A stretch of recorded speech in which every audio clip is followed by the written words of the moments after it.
Hello everyone. In today's 11th Commerce BK lecture, we are in chapter number 3, journal entries. Currently, we are on practice problem number 1. So let us move on towards the solution.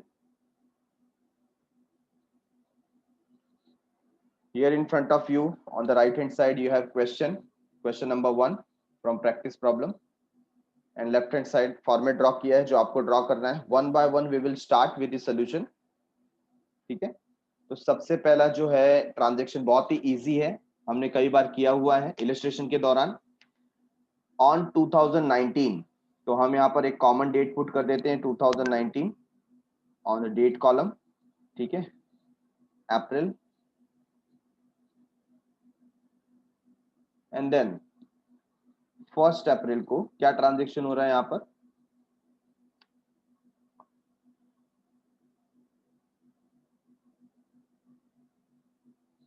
Mister Anand started business with cash ₹60,000. Mr Anand ने क्या किया, business start किया 60,000 से. तो यहाँ पर दो account आ गए. पहला अकाउंट कौन सा, कैश अकाउंट, और दूसरा अकाउंट कौन सा, capital account. So we will write cash account debit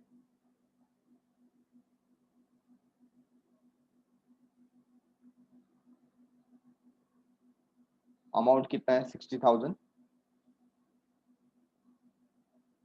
to capital account. How much, 60,000. ठीक है.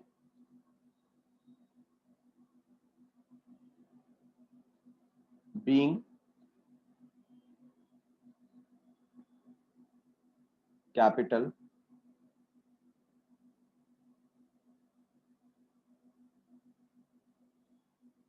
introduced in business, or we can write started business with cash. ये भी हम लिख सकते हैं. ठीक है.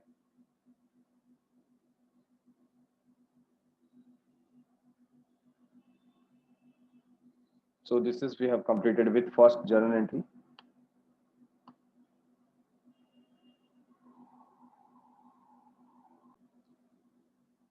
On 5th अप्रैल, 5th अप्रैल का यहाँ पर हम डेट पुट करते हैं 5th अप्रैल.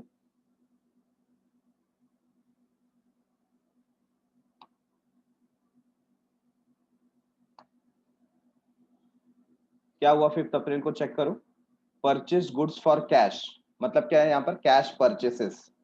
गुड्स आ रहा है, कैश जा रहा है. तो दो अकाउंट, एक अकाउंट कौन सा, परचेसेस अकाउंट, और दूसरा अकाउंट कौन सा, कैश अकाउंट, है ना. परचेस अकाउंट कौन सा account, nominal account. Debit all expenses and losses. तो ये जो परचेस है उसको हम क्या करेंगे, डेबिट करेंगे. Purchases account debit.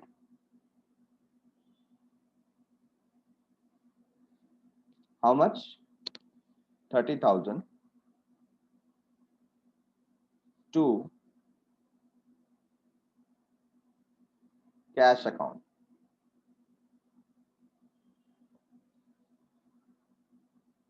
$30,000.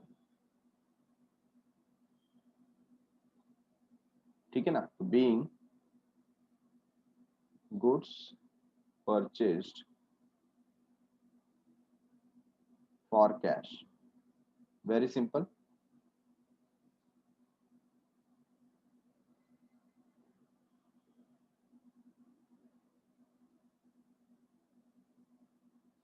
ठीक है, तो वही ट्रांजेक्शन लिखा था, परचेस गुड्स फॉर कैश. बहुत ही इजी ट्रांजेक्शन है. 30,000 रुपीज का परचेस किया और कैश गया.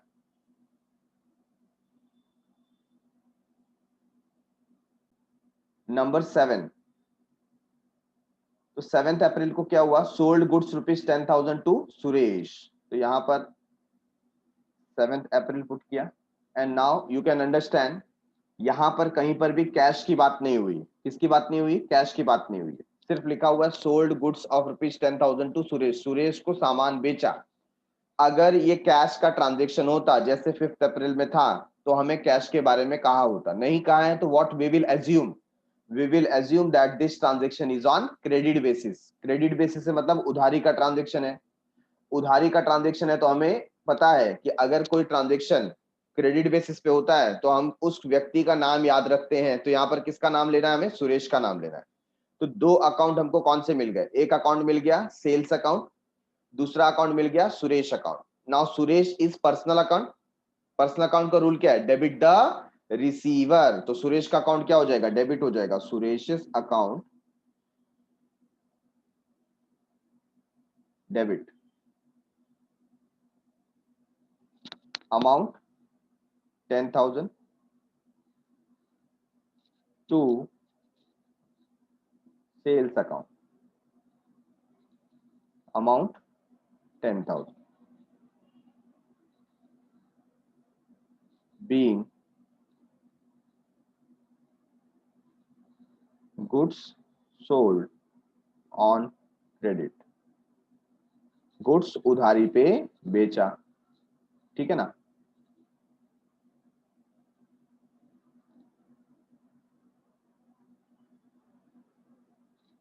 नंबर 10, 10 अप्रैल को, 10 अप्रैल को क्या हो गया,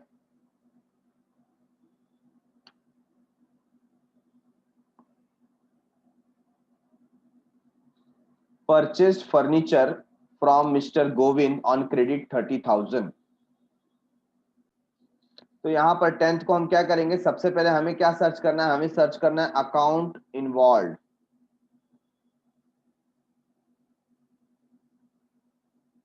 ठीक है, हमें क्या सर्च करना है, कौन सा अकाउंट इन्वॉल्व है, बराबर है। इसके बाद हम यहां पर क्लासिफिकेशन करेंगे।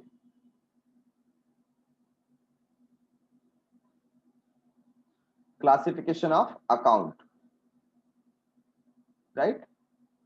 और उसके बाद आपको क्या देखना है, वहां पर रूल देखना है।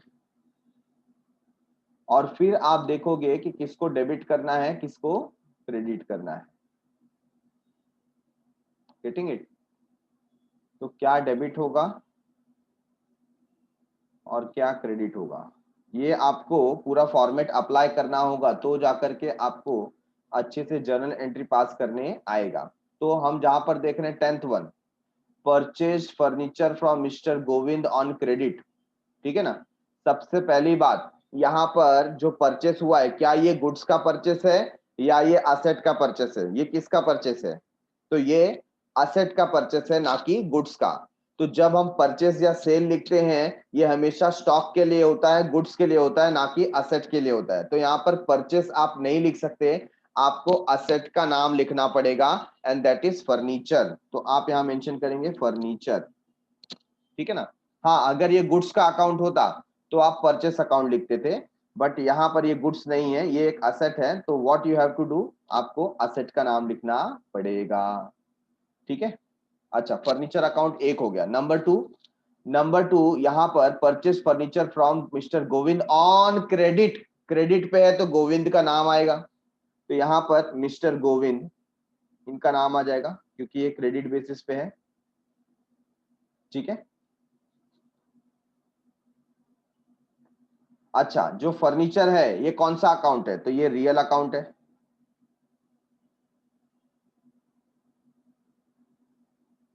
और जो गोविंद का अकाउंट है ये कौन सा अकाउंट है, ये पर्सनल अकाउंट है, ठीक है। अच्छा, रियल अकाउंट का रूल क्या है, debit what's comes in.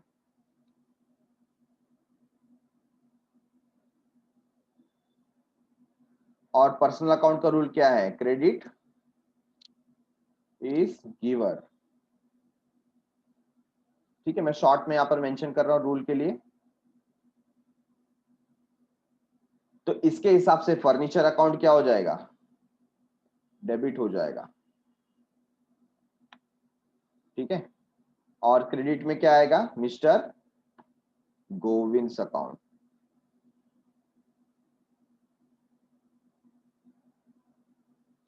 Mister Govind account,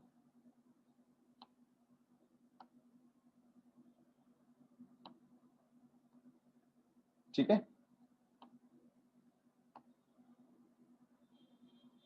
तो इसके हिसाब से यहां पर आप पहला एंट्री किसका करेंगे, फर्नीचर का। Furniture account debit. अमाउंट क्या है चेक करें, 30,000।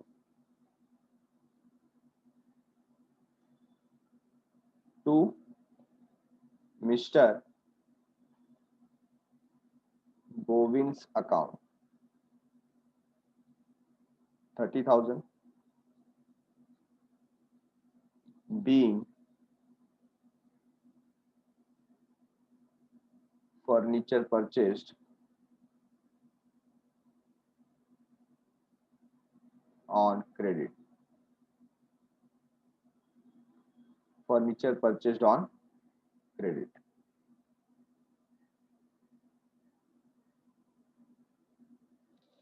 ठीक है, तो इस तरीके से पहले आपको ये जो पर्टिकुलर हमारा रूल है, ये जो प्रोसेस है, उस प्रोसेस को पहले फॉलो करना पड़ेगा।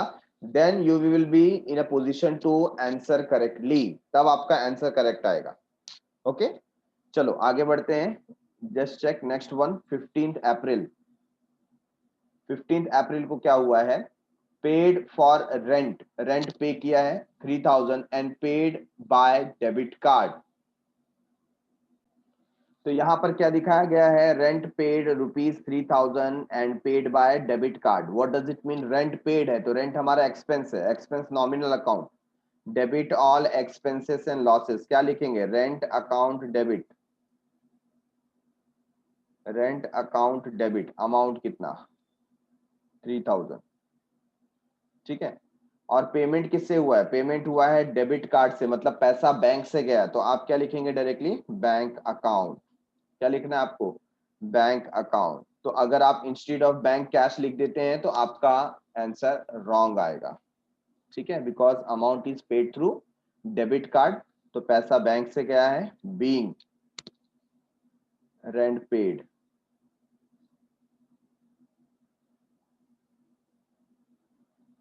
बीइंग रेंट पेड, इतना लिखा तो भी चलेगा या आपको पूरा मेंशन करना है, you can mention it, rent paid using debit card.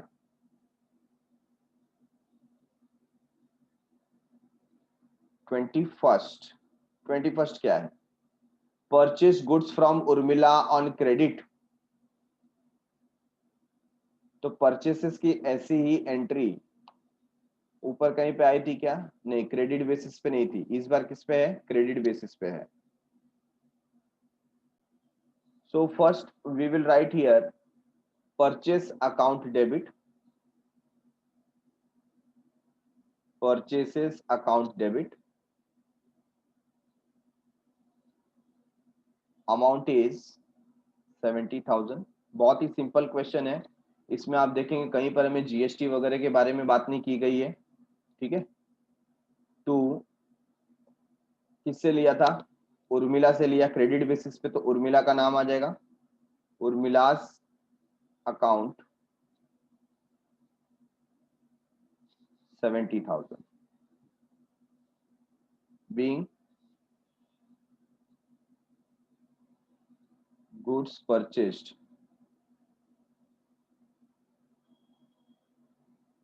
on credit from Urmila।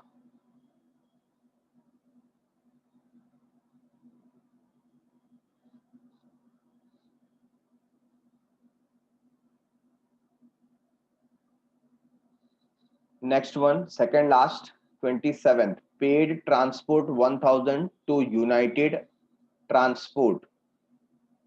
ठीक है, तो यहां पर हमने क्या पे किया, 27 अप्रैल को हमने ट्रांसपोर्टेशन चार्जेस पे किया। तो यहाँ पर आप ट्रांसपोर्टेशन चार्जेस अकाउंट ऐसा लिख सकते हैं या आप लिख सकते हैं कैरेज। ठीक है, तो carriage is the better word, हम लिख सकते हैं carriage account debit, amount is 1,000, और क्योंकि वहां पर पेड लिखा हुआ है, so what you will write, to cash account. और अगर आपको पता नहीं है, आप श्योर नहीं हो, यू कैन राइट कैश और बैंक अकाउंट, ये भी करेक्ट रहेगा। ठीक है। If you are not sure कि पेमेंट किस में हुआ है, कैश में हुआ है या बैंक से हुआ है, हालांकि बैंक में हुआ होता तो उन्होंने स्पेसिफिकली मेंशन किया होता, but you can write like this, being carriage, और you can write transportation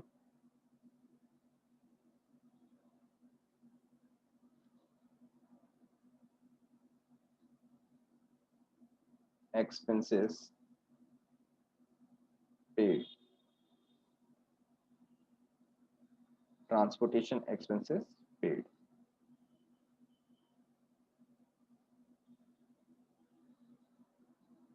And last one, 30, paid to Urmila 20,000 on behalf of Sharmila. देखो अब यहाँ पर क्या हो गया, इस ट्रांजेक्शन का मतलब क्या है, पेड टू उर्मिला, उर्मिला को पे किया 20,000 ऑन बिहाफ ऑफ शर्मिला, मतलब एक्चुअली हमें पेमेंट नहीं करना था, पेमेंट करना था शर्मिला ने उर्मिला को। अभी शर्मिला ने उर्मिला को पेमेंट करना था, हम तो पिक्चर में आ ही नहीं रहे थे, लेकिन हमने शर्मिला के बिहाफ में पेमेंट किया। What does it mean? It means actually हमने शर्मिला को एक टाइप से पेमेंट किया, उधारी दिया, लोन दिया, ठीक है ना।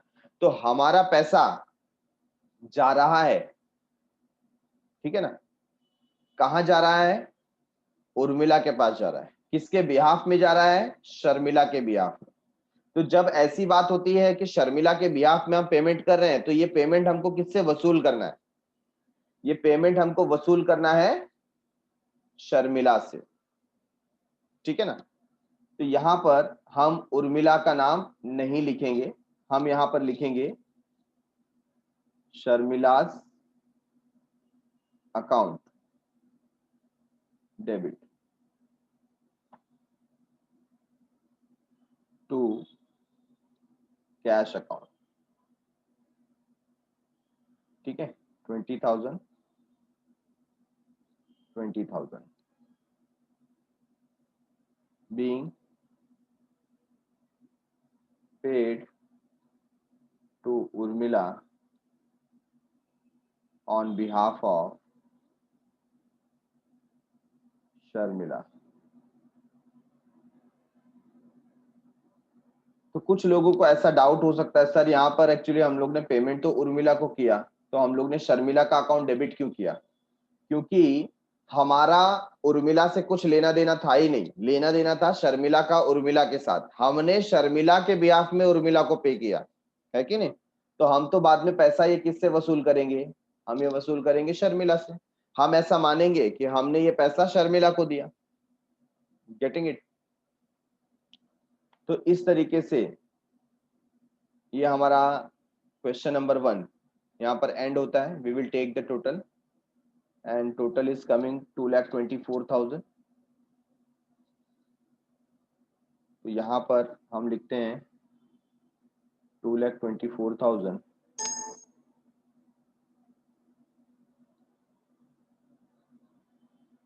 और उसको डबल अंडरलाइन कर देंगे, ठीक है।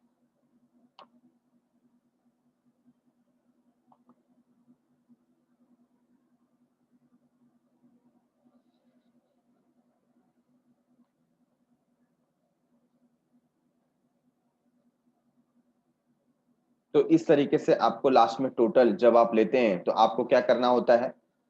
डबल अंडरलाइन करना होता है प्रॉपर फॉर्मेट के लिए, ओके।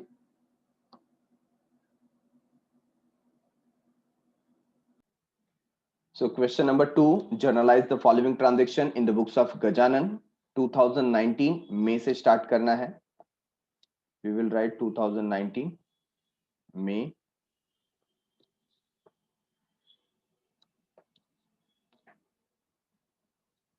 थर्ड में से बिजनेस स्टार्ट हुआ, purchase goods for ₹90,000 and amount paid by bank directly. तो फर्स्ट ट्रांजेक्शन यहाँ पर है कि गुड्स परचेस किया गया है और अमाउंट बैंक से पे हुआ है। तो first entry will be purchases account debit amount 90,000, और क्योंकि अमाउंट बैंक से पे किया गया है we will write to bank account 90,000। being goods purchased and amount paid through bank.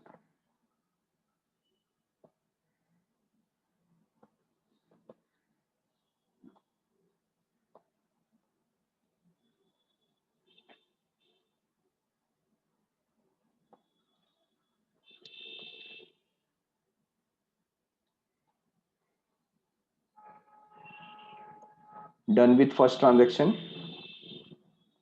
Then 7th May को क्या हो रहा है?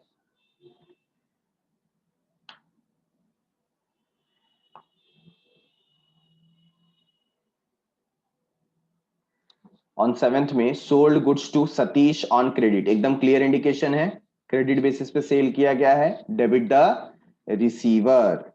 We will write Satish's account. Debit. Amount is 30,000 to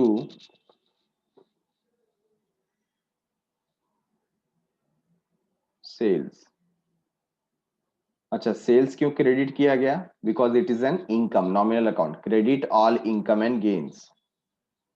ठीक है ना? तो debit the receiver, credit all income and gains, being sold goods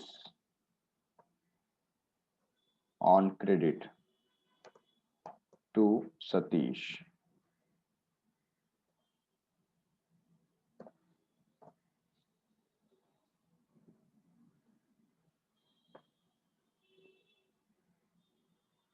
number 9.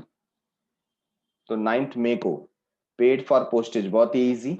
Postage account debit to cash account.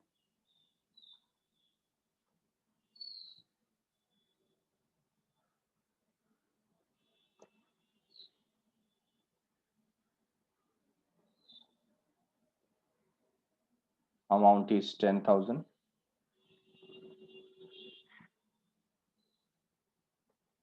to cash account.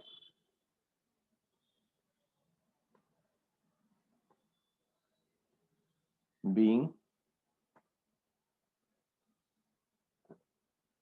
postage expenses paid.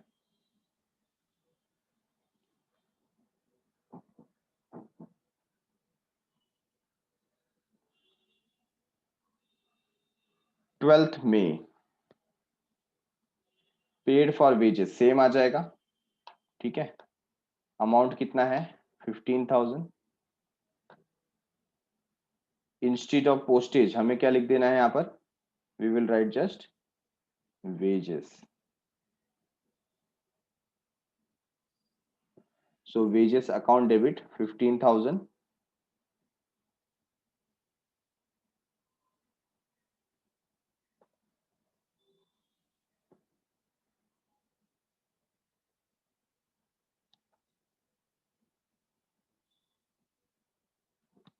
Wages expenses paid, और सिर्फ आप लिखेंगे wages paid, then also it is good.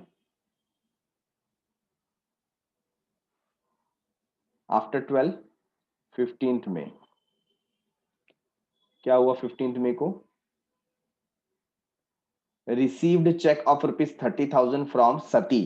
अब सती ने पैसे क्यों दिए उसका रीजन क्लियर नहीं है, तो हम क्या करेंगे? यहाँ पर सती का नाम यूज करेंगे. और पेमेंट किससे हुआ है? चेक से हुआ है. एंड वी डोंट नो कि इट इज बेयरर चेक और cross cheque. So what we will assume? We will assume it is a crossed cheque. तो पैसा कहाँ आएगा? पैसा बैंक में आएगा, है ना? तो यहाँ पर सबसे पहले बैंक अकाउंट डेबिट कर देंगे. क्यों bank account debit? Debit the receiver. तो बैंक में पैसा आएगा, बैंक इज रिसीवर, तो यहाँ पर बैंक को ये कर देंगे. या हम इसको रियल अकाउंट कंसीडर करें तो डेबिट व्हाट कम्स इन, है ना? क्योंकि यहाँ पर नाम नहीं है तो हम इसे रियल अकाउंट भी कंसीडर कर सकते हैं. तो डेबिट व्हाट कम्स इन, पैसा बैंक में आया. टू, किसने दिया? सती. Credit the giver to Satish account. ठीक है. क्या अमाउंट है? 30,000.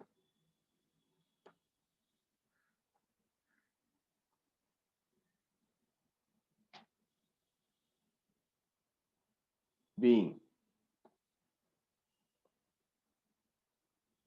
received check from Sati.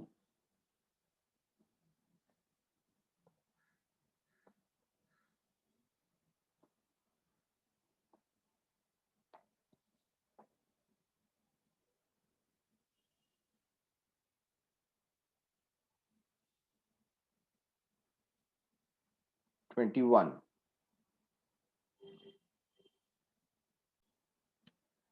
21 क्या लिखा है? Received dividend ₹5,000. So what is dividend? Dividend जब हम किसी कंपनी के शेयर में इन्वेस्ट करते हैं, तो हमने सपोज किसी कंपनी के शेयर खरीदे, फॉर एग्जांपल हमने शेयर खरीदे रिलायंस इंडस्ट्रीज लिमिटेड के, और रिलायंस वाले ने साल भर में जो प्रॉफिट कमाया, उस प्रॉफिट का कुछ हिस्सा वो हमें देगा. वो प्रॉफिट के पार्ट को हम क्या बोलते हैं? हम बोलते हैं डिविडेंड. ठीक है. So it is a part of profit, dividend. तो हम यहाँ पर उसको एज अ इनकम कंसीडर करेंगे. क्या कंसीडर करेंगे? इनकम. तो ये पैसा मिला है, वी विल राइट कैश और bank account debit.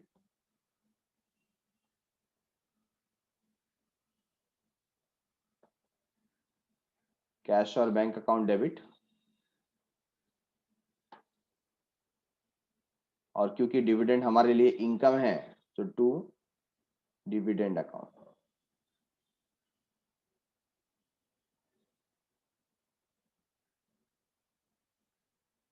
Credit all income and gains. How much?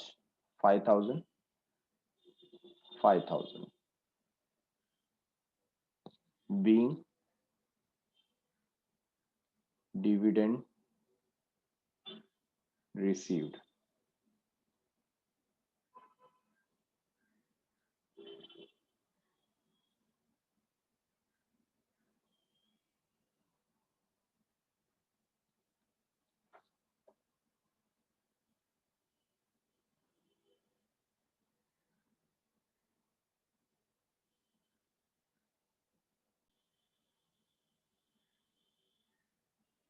So 25th now. 25th क्या बता दिया? हमने परचेस किया है ऑन 25th. क्या परचेस किया हमने? हमने परचेस किया लैपटॉप. तो ये हमने गुड्स परचेस किया या हमने असेट परचेस किया? ये हमने असेट परचेस किया. So what we will write? We will write laptop. Asset का नाम आ जाएगा लैपटॉप अकाउंट डेबिट. ठीक है. And amount is 40,000. Paid by cheque. Cheque से पेमेंट हुआ है, we will write to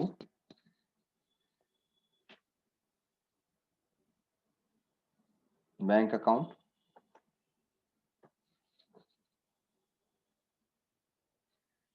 $40,000 being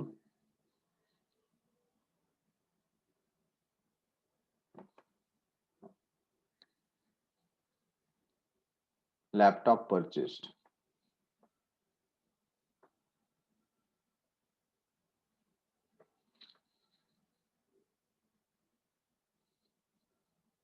laptop purchased.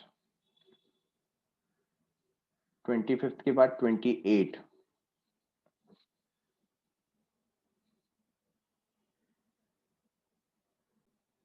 Deposited cash 10,000 into State Bank of India. तो स्टेट बैंक ऑफ इंडिया का नाम दिया, तो क्या हो जाएगा? Personal account. Debit the receiver. ठीक है ना. तो हम क्या लिखेंगे यहाँ पर?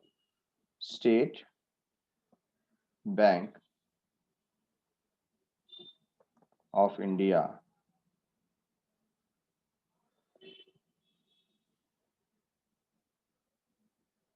Account debit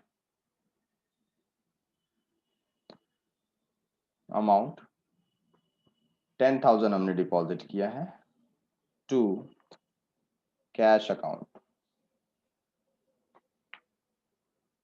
amount 10,000. ठीक है.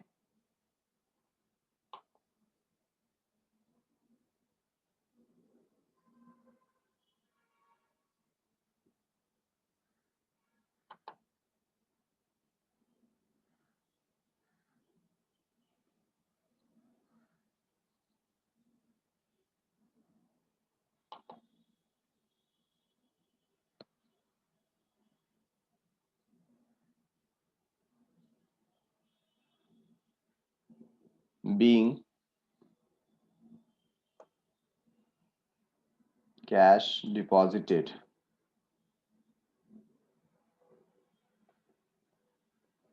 in bank.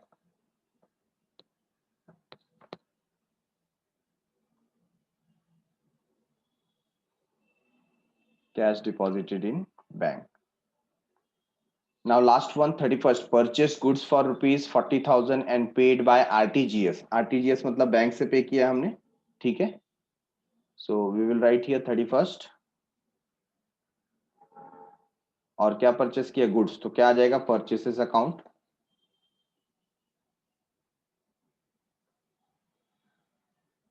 डेबिट 40,000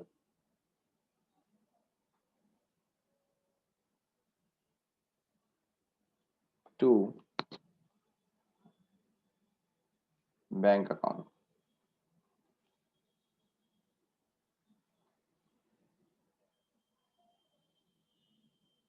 being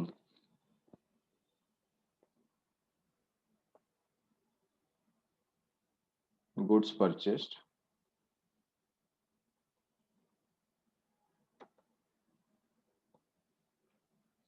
आगे आप लिख सकते हैं and payment made through cheque या आरटीजीएस, ऐसा भी आप लिख सकते हैं, ठीक है.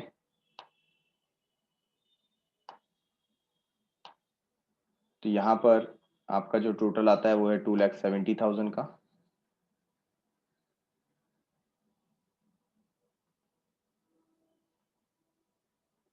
अब यहाँ पर किसी ने क्वेश्चन पूछा था 15th वन में कि यहाँ पर इंस्टेड ऑफ